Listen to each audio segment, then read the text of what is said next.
A paz do Senhor, igreja. Por favor, tome assento. Salmo de número 32.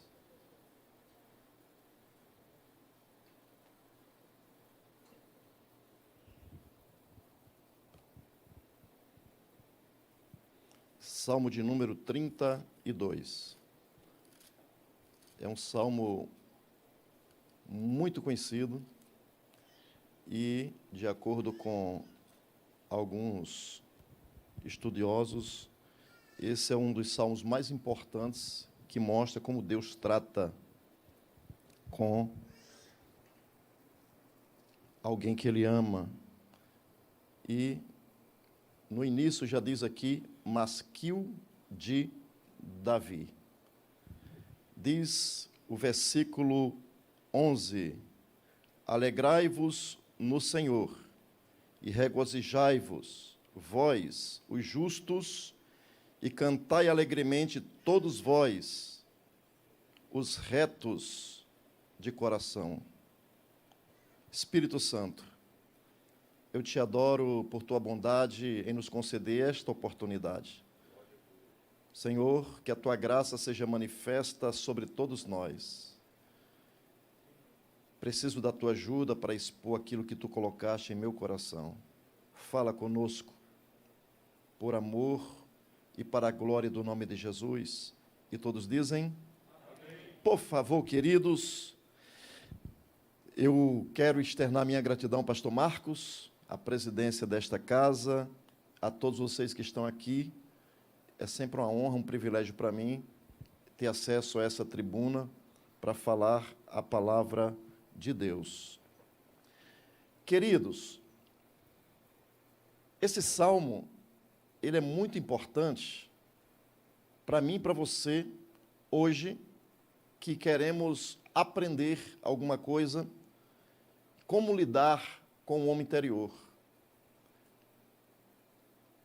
Esse salmo quer dizer masquil de Davi. Se você olha na sua Bíblia, está escrito masquil de Davi. E a palavra masquil quer dizer entendimento, conhecimento, instrução. E Davi escreveu esse salmo provavelmente depois do Salmo 51. Esse salmo, apesar de cronologicamente ter colocado aqui, mas ele foi escrito depois do Salmo 51. E se você olhar os dois salmos, eles estão muito bem alinhados. Um se completa. E ele está entre os 7 salmos penitenciais. Vale dizer que os salmos penitenciais, esse aqui é o segundo na sequência dos salmos penitenciais. E também é importante salientar que a coisa mais importante no Antigo Testamento não era a obediência. Ainda que nós encontremos na Bíblia Deus entregando os 10 mandamentos, as 10 palavras, o decálogo, a Moisés para entregar ao povo no Monte Sinai, ele desce, se ira, quebra as tábuas, ele agora lavra mais 2 tábuas de pedra, ele sobe, e o texto diz que ele mesmo escreveu aquilo que Deus mandou, tal como estava nas primeiras pedras. Então, o povo precisava de obediência, por quê? Porque o homem se tornou um ser rebelde. O homem se tornou distante de Deus. A partir da queda, o homem ele perdeu esse alinhamento da alegria. O homem não tinha mais alegria, porque Deus, quando criou o homem, ele criou para o seu próprio prazer, para o seu beneplácito. Deus tinha projetos para o homem, e Deus não mudou, o projeto continua. Deus não tem plano B. Deus só tem um plano, e o plano que ele tem, ele leva a baila, no ápice desse plano será exatamente a consumação de todas as coisas. Agora veja, quando Deus colocou o homem no jardim, o homem tinha a alegria da presença. Quando Deus colocou o homem no jardim, O homem se rejubilava na presença de Deus. O homem tinha contato com Deus. O homem tinha alegria de Deus. O homem tinha satisfação de Deus. Mas quando o homem caiu, ele perdeu tudo isso. Quando o homem caiu, ele começou a sentir a culpa do seu erro, do pecado. E todos os homens têm esse problema, queridos. E aí deixe-me já falar aqui, pastor Marco, com todo respeito, ninguém aqui está livre dessa culpa até que tenha um encontro com Deus. Veja, todos nós temos telhados de vidro. Por isso que Jesus disse para aqueles homens que estavam querendo apedrejar aquela mulher que foi pego no ato adulterando: se alguém não tem pecado, que atire, seja o primeiro a tirar pedra nela. Então veja, todos os seres humanos estão na mesma condição. Somos seres que caímos em Adão. Somos seres distanciados de Deus. Somos seres que buscamos a presença. Somos seres que só conseguimos nos completar em Deus. Somente em Deus o homem, ele volta a ter alegria. A coisa mais importante no Antigo Testamento, revelado no Antigo Testamento, é a alegria. O homem busca mais alegria do que qualquer outra coisa. O homem busca mais a satisfação do que qualquer outra coisa. O homem busca mais a realização pessoal do que qualquer outra coisa. O homem precisa se realizar. Mas acontece que o caminho foi bloqueado por causa do próprio homem. O homem pecou. Esse salmo, ele foi escrito, provavelmente de acordo com John Wesley, foi escrito 1 ano depois da queda de Davi, depois que Davi, ele não vai para a guerra, fica em casa, e o exército vai batalhar, ele fica em casa e ele vê uma mulher se banhando. Aquela mulher bonita, formosa, chama a atenção dele, ele manda perguntar quem é, e naquele momento que ele manda perguntar aquela mulher, levam aquela mulher para ele, ele começa a pá de cá, pá de lá, olho no olho, e pronto, impressionou o rei, ele pecou. Ele, não satisfeito, ele queria aquela mulher para si, sabe o que foi que ele fez? A mulher chega para ele e diz: fala para o rei que eu estou pejada, estou grávida. Mas como é que pode você estar grávida se o marido está na guerra? E ele manda buscar o marido, planeja, articula, porque quando o homem peca, irmãos, é porque ele já planejou, ele já caiu aqui dentro.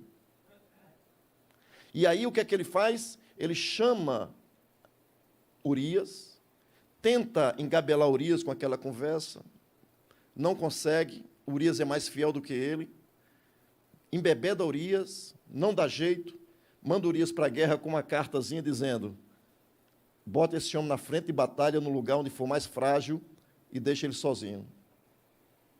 É assim que o pecado faz. Endurece o coração. É assim que o pecado faz.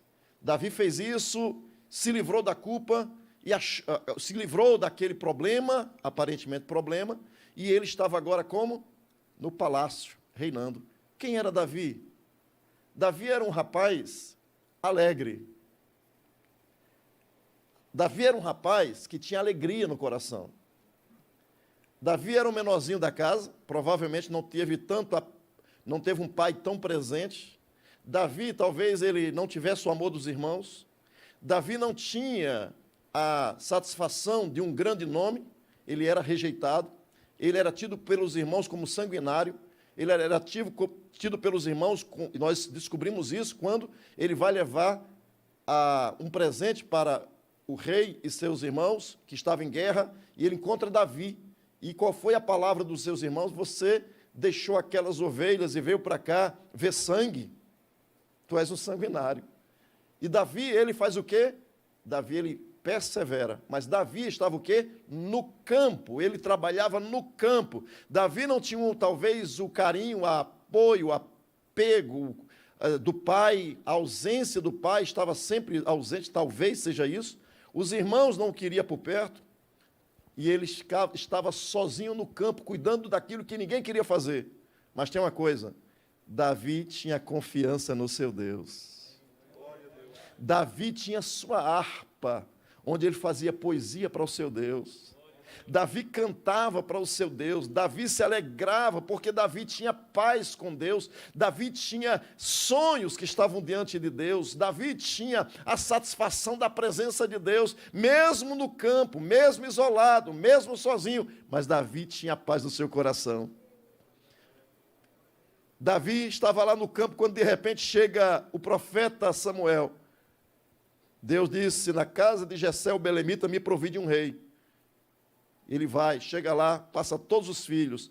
E aí? Não é esse, não é esse, não é esse, não é esse. Passou o último, acabaram os seus jovens.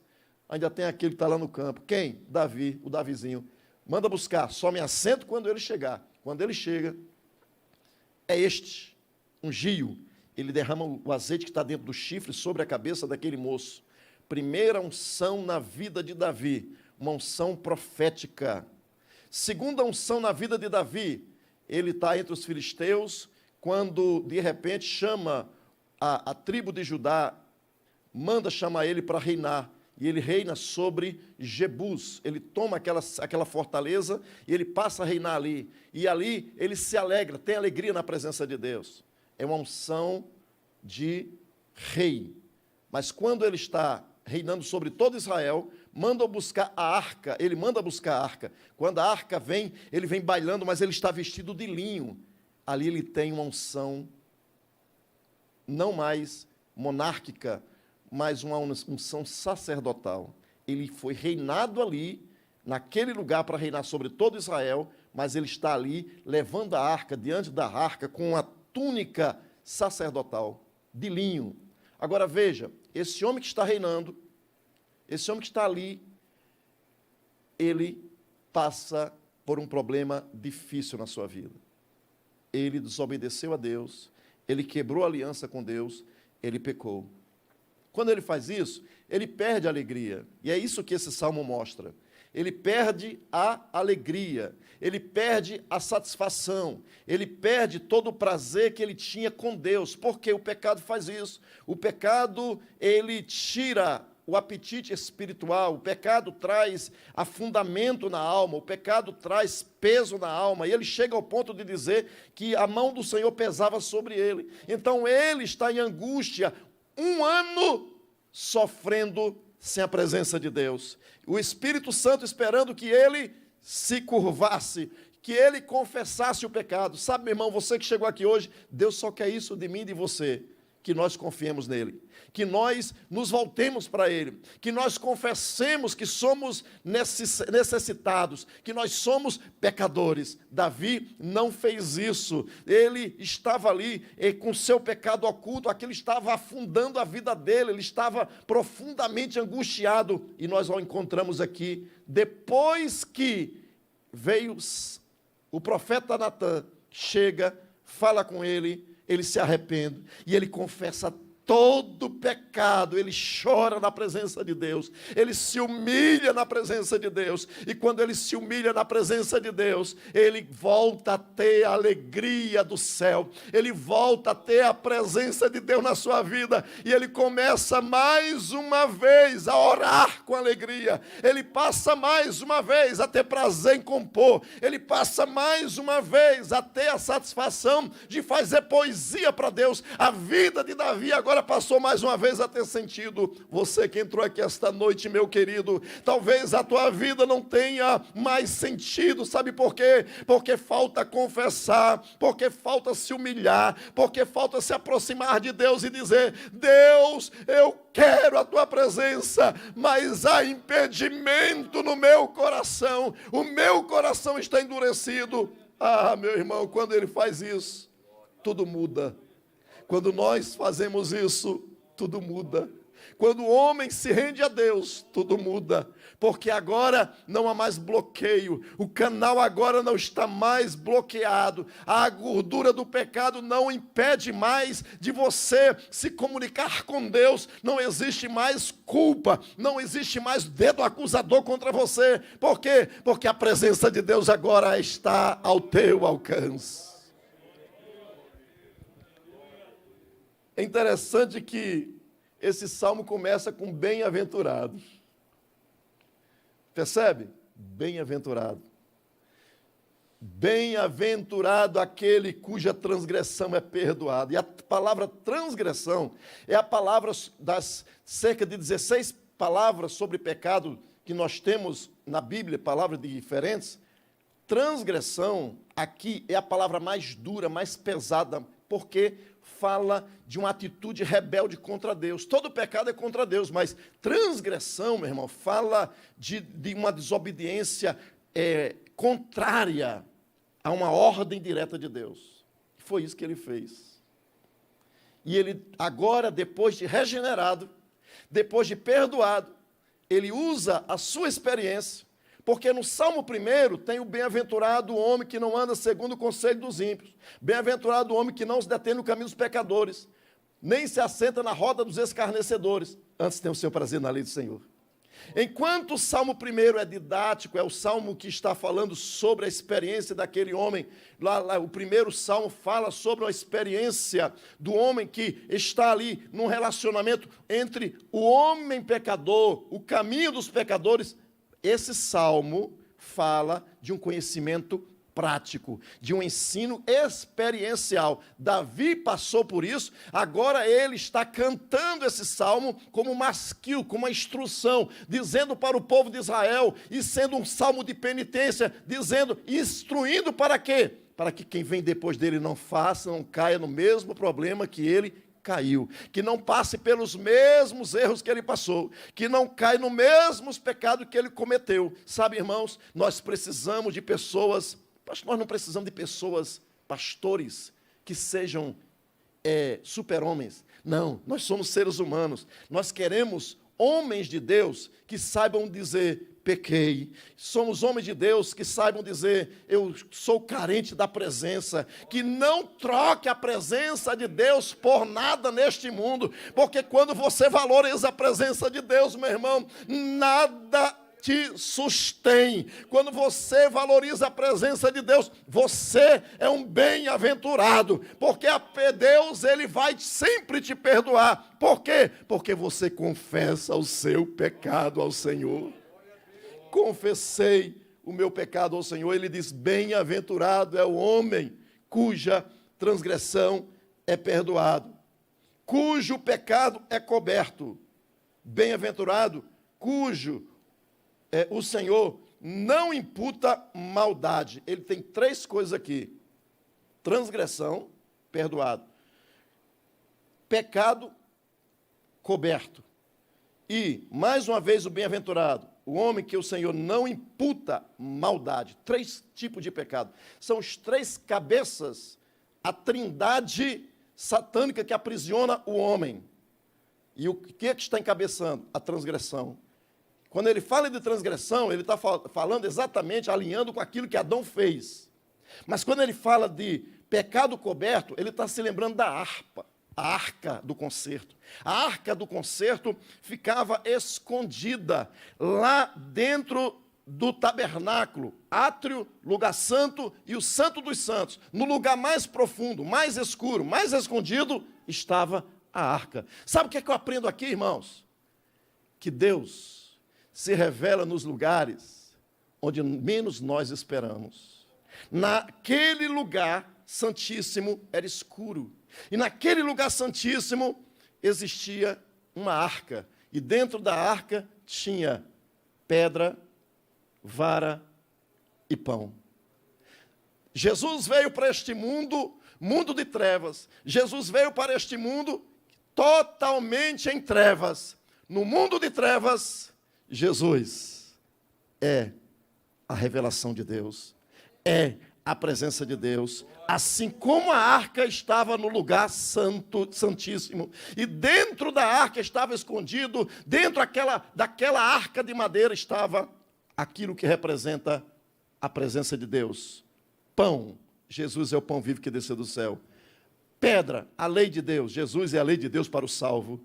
E nós temos vara, vara fala de ministério aprovado, fala de autoridade de Deus. Mas não só isso, naquele lugar escondido tinha uma tampa, onde se cobria a arca para que não se olhasse para dentro da arca, tinha a tampa, era propiciatório. Por isso que quando o salmista ora, ele ser propício, quando está orando aquele homem lá, e Jesus olha para ele e diz, ser propício a mim, pecador, ele está dizendo, olha, assim como havia uma tampa lá na arca, para que ninguém pudesse olhar para dentro dela, ser propício a mim, que haja intercessão por mim, que Deus olhe para mim, mas não para o meu pecado, sabe? Nós precisamos disso em nossa vida, que Deus olhe para a nossa desgraça, que Deus olhe para a nossa humanidade. Deus não precisa pecar a nossa humanidade, porque Ele nos fez humano, Ele precisa perdoar, são os pecados, a culpa do pecado. A minha humanidade não é empecilho para Deus, o que é empecilho para Deus são os pecados.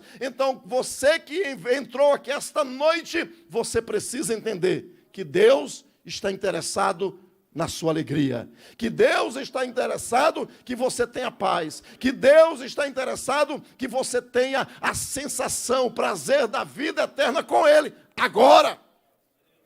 Mas para isso, nós precisamos confessar os nossos pecados. Vale salientar também que Paulo utiliza-se desse salmo, quando lá no capítulo 4 de Romanos, ele fala sobre imputação de pecados. Agora, que coisa linda, irmãos, quando ele está naquele momento, salmodiando já, ele está lembrando do que ele passou. A nossa vida também não era assim? Hoje, eu posso contar as minhas experiências de maneira para você aprender a não errar. Eu posso contar para você, não com alegria daquilo que eu pratiquei, mas eu posso contar para você a minha experiência negativa e o que é que eu precisei fazer para Deus entrar em ação em meu favor. Quando nós olhamos aqui, no Salmo, ele diz, no versículo 5, confessei-te o meu pecado e a minha maldade não encobri. Dizia eu, confessarei ao Senhor as minhas transgressões, e tu perdoaste a maldade do meu pecado. Versículo 6. Por isso, todo aquele que é santo... Tem Bíblia aí, crente? Está aberta a sua Bíblia? Salmo 32. Me ajude, por favor. Hoje é culto da palavra, é culto de ensino. Então, por favor, mantenha a sua Bíblia aberta. Versículo 6. Olha que coisa linda. Por isso, todo aquele que é santo. O que é uma pessoa santa? Consagrada, dedicada, separada, exclusiva para Deus e o seu propósito. Agora veja, todo aquele que é santo orará a quem? A ti. Orará a ti. Olha o segredo da vida de Davi, oração. Olha o segredo da vida da igreja, oração. Olha o segredo da vida do crente, oração. Sabe por que você está aqui, meu irmão? Porque as orações têm nos sustentado na presença de Deus. A graça de Deus se há manifestada para que você tenha acesso a Deus através da oração. E é muito bom saber que Jesus nos ensinou a orar, ensinou seus discípulos a orar. Vós orareis assim, Pai nosso que estás no céu. Davi, ele estava dizendo que ele orava ao Criador, que ele orava a Deus, que ele orava ao Senhor. Você tem orado ao Senhor? Oh, meu irmão, que feliz iniciativa do pastor Marcos, quando ele tem convocado a igreja para orar. A igreja que ora, meu irmão, ela tem um relacionamento cada vez mais profundo com Deus. Quando a igreja ora, ela se humilha. E quando a igreja ora, ela aprende a fazer uma coisa que é essencial para que Davi chegasse aonde ele chegou. Primeiro, ele orou. Segundo, diz aqui no texto, versículo 6, aquele que é santo orará a ti a tempo de te poder achar.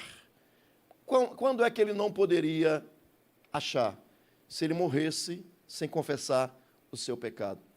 Eu estava lendo, pastor Marcos, pastor Rafa, de vez em quando eu vejo algumas pessoas usar lá em segundo livro de Samuel, quando a criança morre, e querem usar aquele salmo para mostrar que, dizendo assim, quando a criança morre e Davi, ele levanta, come, né? Aí ele disse, por que você fez isso? Aí ele disse, olha, enquanto ela estava viva, eu podia chorar e interceder, mas depois de morto eu não posso fazer mais nada. Porque, vivendo ele havia esperança, mas, morrendo, ele diz assim, eu irei a ela, mas a ela não virá a mim. E tem algumas pessoas que interpretam errado esse texto, porque alguns dizem que ele vai a ela com uma outra finalidade, ou seja, vai a ela como se fosse uma outra dimensão, mas o texto está dizendo que Davi, ele vai a ela, ou seja, para a sepultura, como aquela criança estava. Mas a criança não poderia mais voltar à vida para estar com ele. É isso que o texto está querendo dizer. Então, nós encontramos aqui que Davi, enquanto está vivo, ele diz, eu oro e tenho esperança. Enquanto você está vivo, meu irmão, você ora e tem solução. Enquanto você ora, Deus vai se deixar ser achado por aquele que o busca. Enquanto você está vivo, meu irmão, tem solução, porque Davi ficou doente enquanto ele não confessou o pecado. Davi, ele sentiu o peso da mão de Deus pesando contra ele, enquanto ele estava escondendo a culpa do pecado. Mas quando ele confessou, meu irmão, o Salmo 51 é muito lindo, porque ele fala exatamente sobre isso, sobre encobrir o pecado. Em pecado foi concebeu minha mãe, ele vem falando sobre iniquidade, vem falando sobre essas coisas, mas ele diz uma coisa linda, há um coração quebrantado e contrito, Deus não rejeita. Quando o homem ele está quebrantado e contrito na presença de Deus, como? Através da oração. Enquanto mais eu te buscar, mais daquela glória você você há de ter. Agora, preste atenção que coisa interessante. Davi, ele ora e o relacionamento com Deus é restaurado. Sim ou não? Relacionamento com Deus é restaurado, amém? Aí no versículo 7, ele diz assim, tu és o lugar em que me escondo. Fugir do pecado, meu irmão, só vale a pena se você tiver um lugar para se esconder. Se você tiver um lugar para se esconder, o pecado não vai te achar. Mas se você não tiver um lugar para se esconder, você certamente estará fragilizado. Por isso que nós encontramos os psiquiatras, os consultórios de psiquiatria tão cheios. Por quê? Porque a psiquiatria dá medicamentos, faz tratamento, e para incubar aquilo para dentro da pessoa. Os psicólogos estão tratando com comportamento. Os psicanalistas estão tratando com o inconsciente do homem. Bota para fora, ensina você a conviver com o erro, com o pecado. Agora, Jesus não.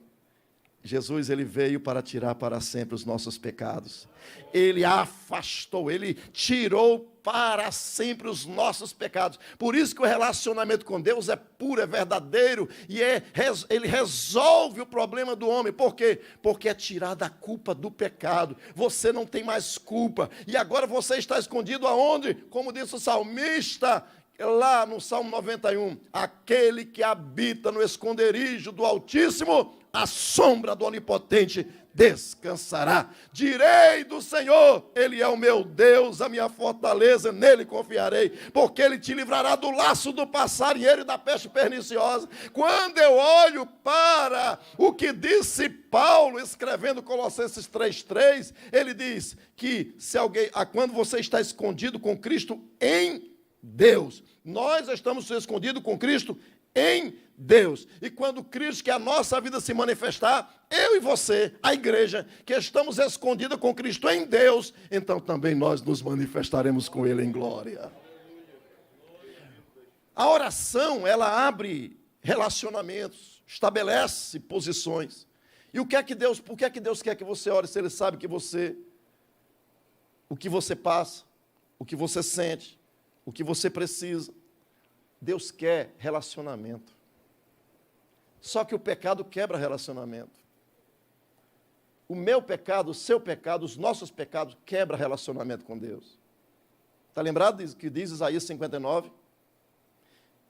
O Isaías 59 diz assim, que as nossas iniquidades é que fazem divisão entre nós e o nosso Deus. O que separa o homem de Deus é o pecado. Mas quando você entende isso, você é compungido no seu espírito para se aproximar de Deus, você não se aproxima por méritos próprios. Porque ninguém consegue se aproximar de Deus por méritos próprios. O melhor dos homens é trapo de imundície. O melhor de todos os homens desta terra, salvo Jesus, tirando Jesus, o melhor dos homens desta terra é abominação aos olhos de Deus. Mas o que é que Deus fez? Deus manda Jesus. Jesus se veste a palavra se veste de carne. Ele vem habitar conosco. Ele habita, vem tabernacular entre nós.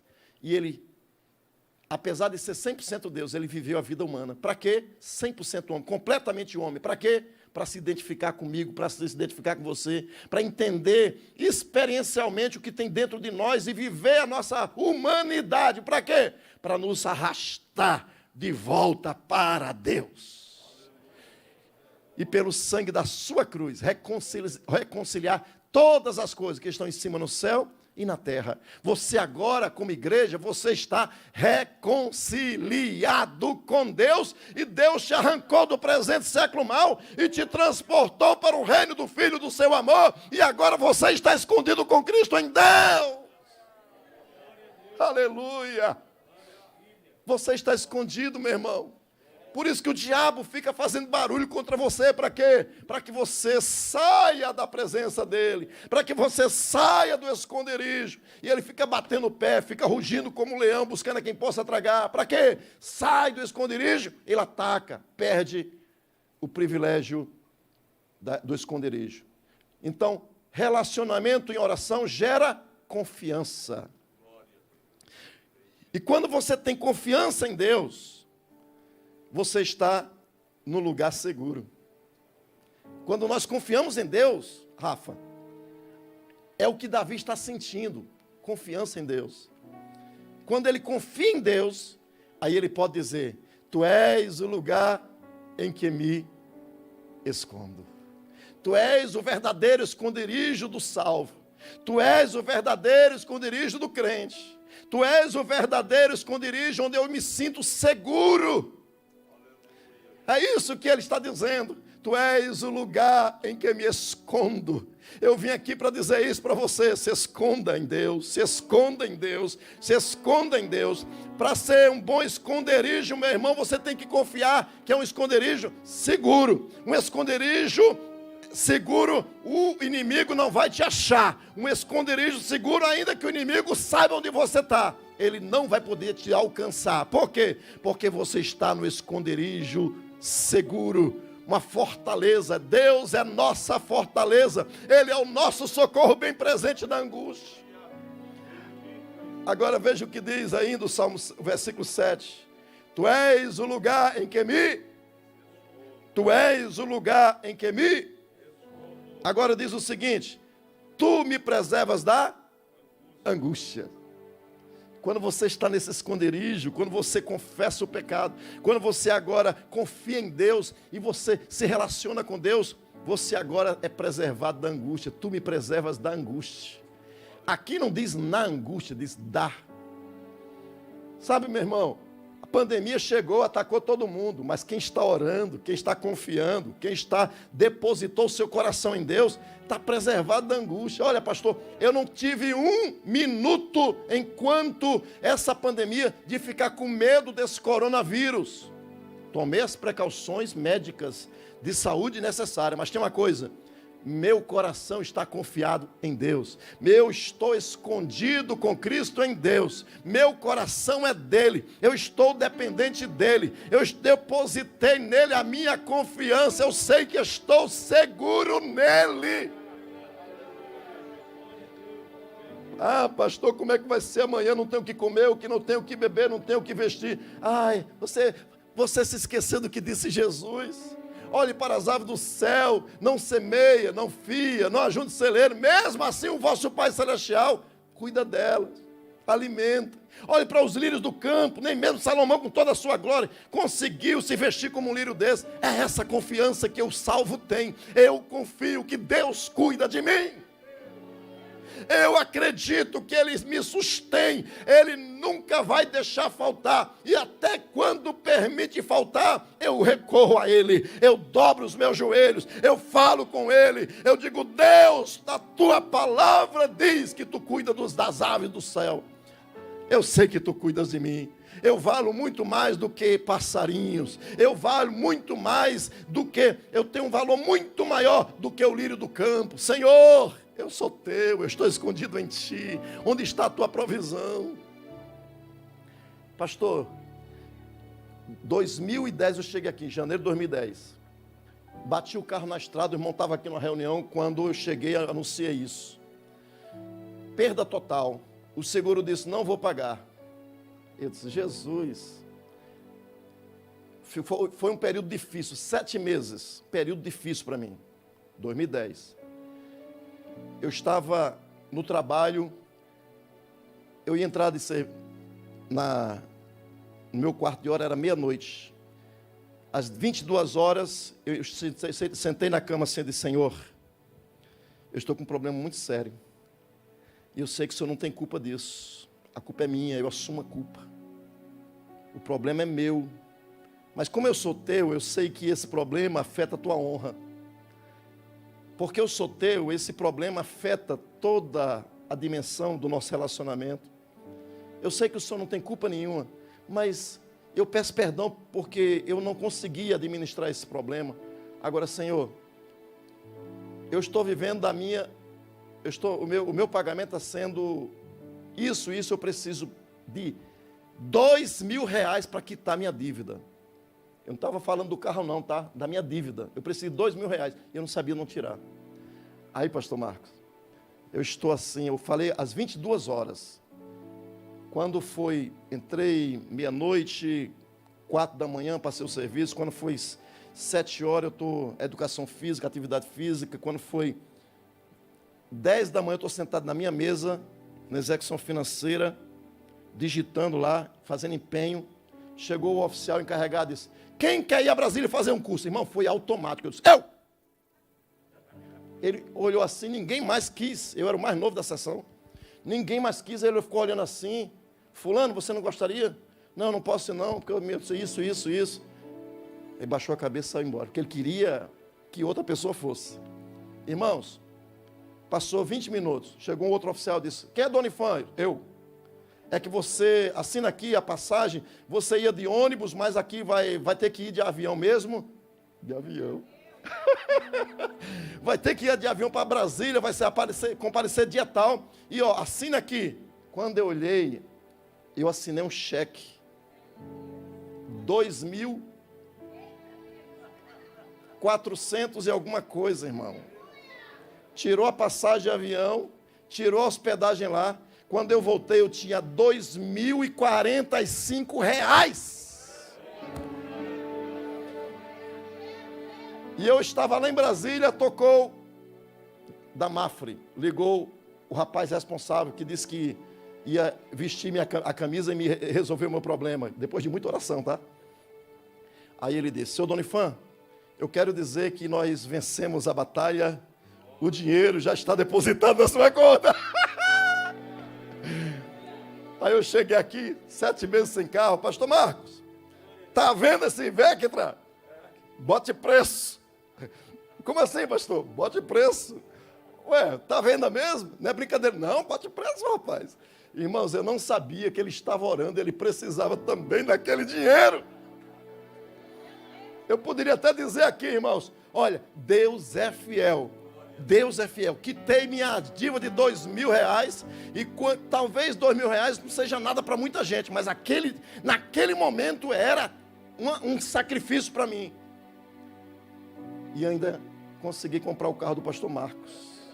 Vectra, bonitão. Ele tinha acabado de sair lá da oficina, todo bonitão, todo... Irmãos, em quem você está se escondendo? E aqui eu concluo dizendo, versículo 7 ainda, diz assim: tu és o lugar em que me escondo. Deus é o lugar em que me escondo. Tu me preservas da angústia. Tu me cinges de alegres cantos de livramento. O que é que ele está dizendo aqui? Cingir, vestir. Davi está dizendo: Deus, tu me vestes de alegres cantos de livramento. Aí quando eu olho para o outro salmo, diz que Deus coloca na boca dele o louvor. Meu irmão, quando você vê, você se relaciona com Deus e as coisas começam a acontecer, você fala com Deus e você vê o resultado.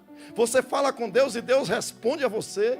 Você começa a entender que você está no lugar certo, você está na pessoa certa, você está escondido no lugar certo. Mas não apenas isso. Deus está contigo na angústia, Ele te livra daquela situação angustiosa. Aquela angústia na alma que tanto pesa, Deus te livra. Você não precisa mais. Ah, pastor, eu preciso ir para psicanalista. Meu irmão, vá, é bom. É bom. Mas não vá para esconder pecado. Vá para se alinhar, para melhorar a performance. Mas tem uma coisa. Quando você está em Deus, escondido em Deus, acontece essa última coisa aqui. Ele te veste de alegres cantos de livramento. Ele põe um canto na tua boca. Se você era triste, você não é mais triste. Se você não adorava, agora você adora. Se você pendurou a harpa, agora você começa a dedilhar novamente. Se você botou a espada lá escondida, você pega a espada mais uma vez. Por quê, pastor? Porque Deus te veste de alegres cantos de livramento. Você agora começa a ter prazer em Deus. Você começa a ver em cada vitória a mão de Deus. Você começa a ver o agir de Deus em tudo. Você vai para a escola, Deus está agindo. Você está no trabalho, o milagre está acontecendo. Meu irmão, a Bíblia diz que os milagres de Deus acompanham aqueles que confiam nele. Porque lá em Isaías 64 diz assim: jamais se ouviu dizer, se ouviu falar de um Deus como este nosso, que trabalha em favor daqueles que nele confiam. Então, se você confia em Deus, você tem um esconderijo. Você tem livramentos da angústia. E você tem alegres cantos. Você é vestido de alegres cantos. A vitória de Deus está disponível para você. Fique de pé em nome de Jesus. Aleluia. Fique de pé em nome de Jesus. Equipe de louvor.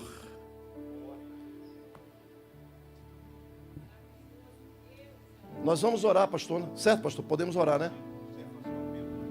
Se você está afastado, se você está em pecado, se escondeu no pecado, o pecado te tirou da presença, você não tem mais a alegria da presença, você perdeu a satisfação em Deus, este é um momento de reconciliação. Venha confessar o seu pecado.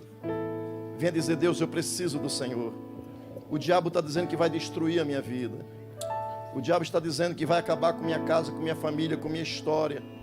Se você, em nome de Jesus, veio aqui sentindo angústias na alma, você não consegue mais dormir à noite, você não consegue mais fechar os olhos. Por quê? Porque tem angústia profunda na alma. Nós vamos orar por você. Sai do seu lugar.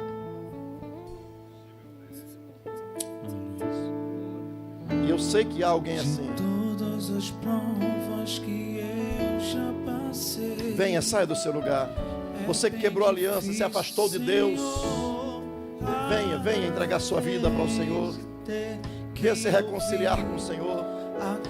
Pastor, estou em angústia profunda, angústia de morte, só sentimento de morte, desejo de acabar com minha vida. Venha, nós vamos orar por você. Pastor, meu marido me abandonou, minha mulher me abandonou, meu filho me abandonou, me sinto sozinho. Mas se você estiver no esconderijo seguro chamado Deus, você estará no lugar certo e Ele vai te cingir de alegres cantos de livramento. Venha, saia do seu lugar. Quase parando, sem força e vigor, a gente lê a palavra e encontra bastante poder. Você sabe sabe esse louvor, cante, cante.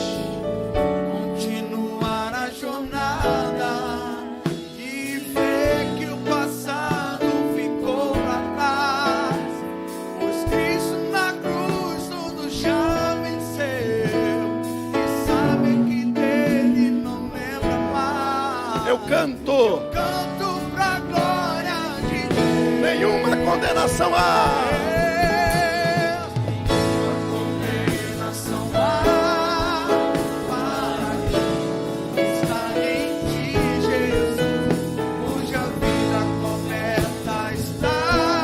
Pelo sangue que venceu, corra para o esconderijo de Deus. certo que provas irão investida no tentador, mas nenhuma condenação há para quem está em ti, Querido Jesus, nós te adoramos, nós te exaltamos, nós te agradecemos por tua presença entre nós. A tua presença muda as circunstâncias. A tua presença muda a história. A tua presença muda, Senhor, o nosso canto, muda o nosso humor, muda o nosso interior. Senhor Jesus, a tua presença, Senhor, tão agradável neste santuário. Nós te exaltamos por tua presença, nós te exaltamos por tua bondade, porque lá na cruz do Calvário o Senhor já carregou o nosso fardo. O castigo que nos traz a paz estava sobre o Senhor, e por tuas pisaduras, Senhor, nós fomos sarados, nós fomos sarados, nós fomos sarados. Nós estamos te adorando, Senhor, pelo que fizestes por nós, para a glória do teu nome, Jesus. Nós estamos rendidos, crucificados, e declaramos a ti o nosso amor e a nossa gratidão. E todos dizem...